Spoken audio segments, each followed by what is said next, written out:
Remue ménage. Remue ménage.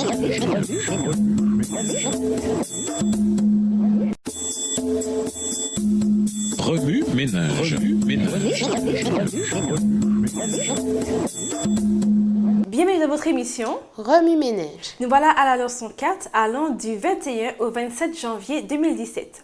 La personnalité du Saint-Esprit.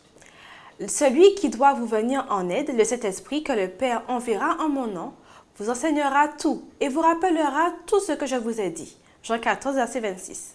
Le Saint-Esprit est souvent représenté par une simple colombe. Cependant, sa personnalité est complexe. Qui est ou qu'est-ce que le Saint-Esprit?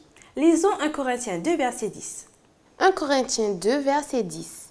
Dieu nous les a révélés par l'Esprit, car l'Esprit sonde tout, même les profondeurs de Dieu. Beaucoup de gens trouvent que la doctrine du Saint-Esprit porte à confusion. Le Saint-Esprit est-il une force mystique, une puissance impersonnelle que Dieu met à la disposition des disciples du Christ, une personne dotée d'une personnalité? Le mot personnalité nous vient du latin persona. L'Association américaine de psychologie en donne la définition suivante.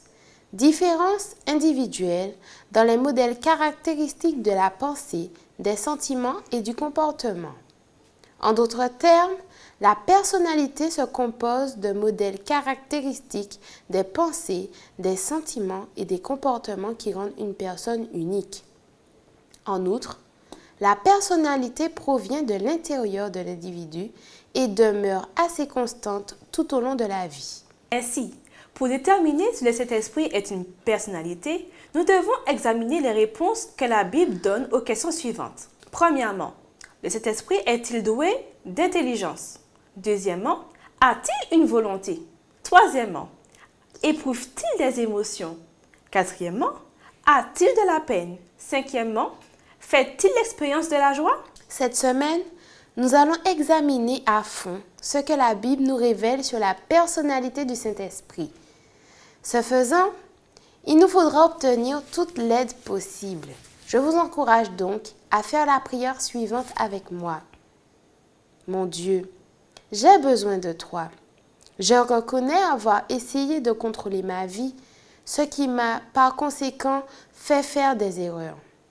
J'ai gâché des choses, j'ai péché contre toi. Je désire avoir une relation profonde et authentique avec toi.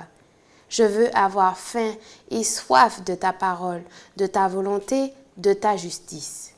Je te demande, Père, de m'accorder ton Saint-Esprit, tel que tu le désires. Merci de me remplir de sa présence et de prendre le contrôle de ma vie. Je te prie de tout mon cœur, au nom de Jésus. Amen. Remue ménage. Écrivez une perspective nouvelle que vous avez obtenue grâce à cette leçon sur le Saint-Esprit. Selon vous, quel secteur de votre vie le Saint-Esprit doit-il contrôler davantage? Que se passerait-il si le Saint-Esprit contrôlait totalement votre vie? Au revoir. Et à demain si Dieu veut. Remue ménage. Remue ménage.